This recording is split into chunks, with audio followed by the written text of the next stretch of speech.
Welcome to the Franciscan Monastery of Mount St. Sepulchre in Washington, D.C. We're so happy that you could join us here virtually for our tour of the stained glass in the church. The church was built in 1899 under the leadership of Father Godfrey Schilling. Originally, the church was rather unornate. There was clear glass rather than stained glass, but over time, the clear glass were replaced with the beautiful stained glass, and that will be the focus of our tour today. So most of the windows in our church depict Franciscan saints or individuals who had a connection with the Franciscan order. And we also have a few non-Franciscan saints who either had a special devotion to the Blessed Mother or to the Sacred Heart. So welcome to our St. Anthony Chapel. All of the saints who are depicted in this chapel had a special devotion to the poor. We start with the saints above St. Anthony's altar, moving from left to right. St. Roch is the patron of those suffering from the plague and other infectious diseases. He was born 1295 in Montpellier, France, the son of a wealthy merchant who gave up his wealth to live among and care for the poor and the sick. His nursing was so effective that many people recovered, and he came to believe that he had a special mission to help those with the plague. He went from place to place, wherever there was the plague, to help victims.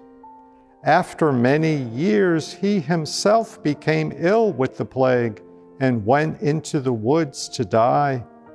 His faithful dog refused to abandon him and brought him a loaf of bread every day. He recovered enough to return to his native town, but his appearance was so changed by his disease that no one recognized him. He was arrested as a spy, thrown into prison. One day, 5 years later, he was discovered dead in his cell, which was filled with heavenly light.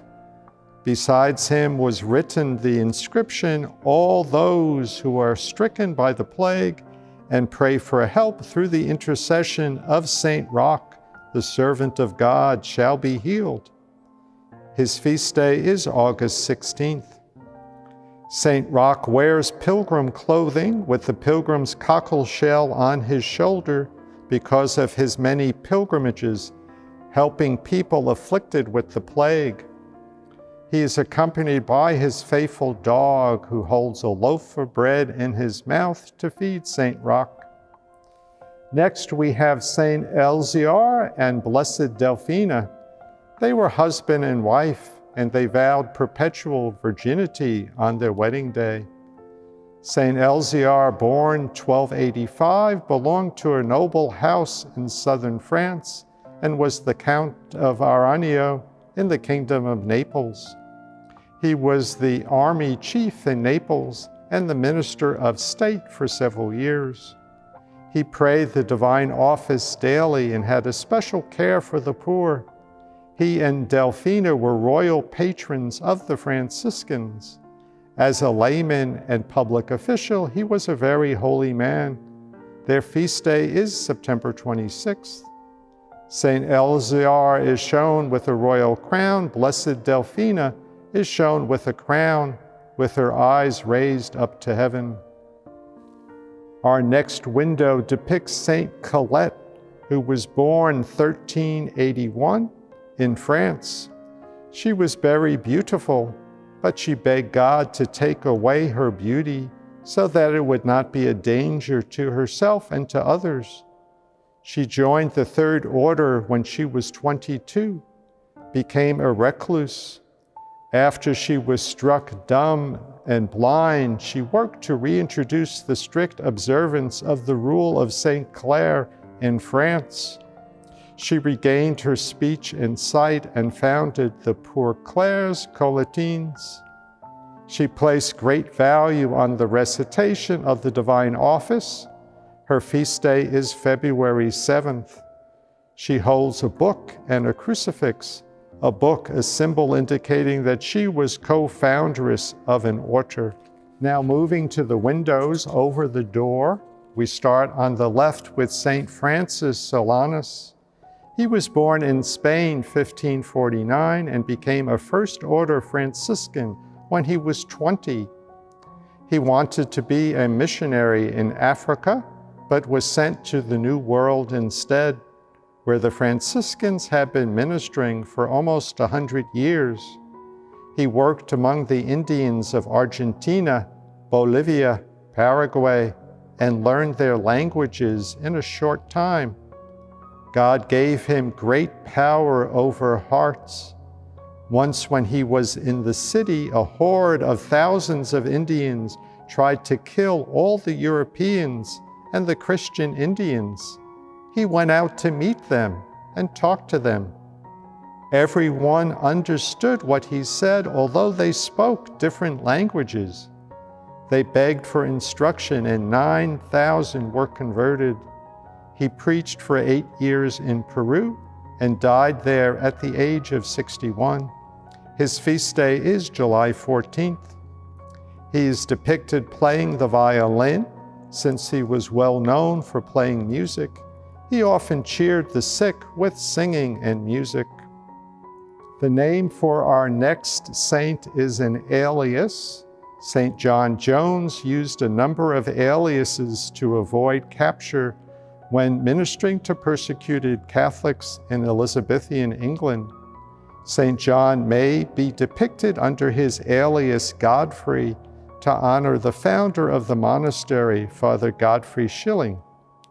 John Jones was Welsh. He was ordained a diocesan priest, was twice imprisoned for administering the sacraments before leaving England in 1590. He joined the Franciscans at the age of 60 and returned to England 3 years later while Queen Elizabeth I was at the height of her power. Despite his aliases, John Buckley, John Griffin, and Godfrey Maurice, John was eventually captured. He was condemned to be hanged, drawn, and quartered. His feast day is July 12th. He is shown with a rope around his neck, indicating that he was hanged. Next, we have Saint Leonard. He was born 1676 in Port Maurice, a town west of Genoa, Italy. He became a Franciscan and preached parish missions for 24 years in Italy and Corsica. He erected about 600 stations of the cross in his travels and taught people to say frequently the simple prayer, "My Jesus, mercy." One of the popular books of devotion that he wrote was about the Mass, the great merits of the Mass, the way to properly assist at Mass, and some examples to encourage people to attend daily Mass. He was named patron of all parish missionaries by Pope Pius XI. His feast day is November 26th. He holds a skull because of his devotion to the Passion and mercy of Christ. His hand is raised and his fingers point upward, indicating he was a great preacher. He wears a large golden crucifix because he preached missions. After a mission, people could receive an indulgence. Our next window depicts Saint Mary Frances of the Five Wounds. She was born in Naples, 1715. When she was only 4 years old, she used to spend hours in prayer. She wanted to know about her faith so much that God had her guardian angel instruct her. And because she was so knowledgeable about her faith, her pastor allowed her to receive Holy Communion when she was only 7, which was very unusual at the time. Then he permitted her to receive communion daily. She became a Third Order Franciscan and took the name of the Five Wounds. She suffered much, but Our Lady gave her great consolation. She received the stigmata and had the gift of prophecy, prophesying, for example, the events of the French Revolution. Her feast day is October 6th.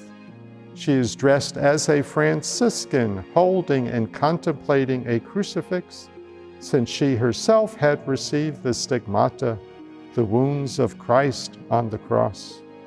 All of these saints had a special devotion to the poor, as did St. Francis and St. Anthony. Let us draw on the example of these saints, and as it says in Hebrews, let us rid ourselves of every burden and sin that clings to us, and persevere in running the race that lies before us. So this concludes our tour of the stained glass at the monastery church. As we look around the church and we see these beautiful saints depicted in the stained glass, it evokes the great cloud of witnesses described in the letter to the Hebrews.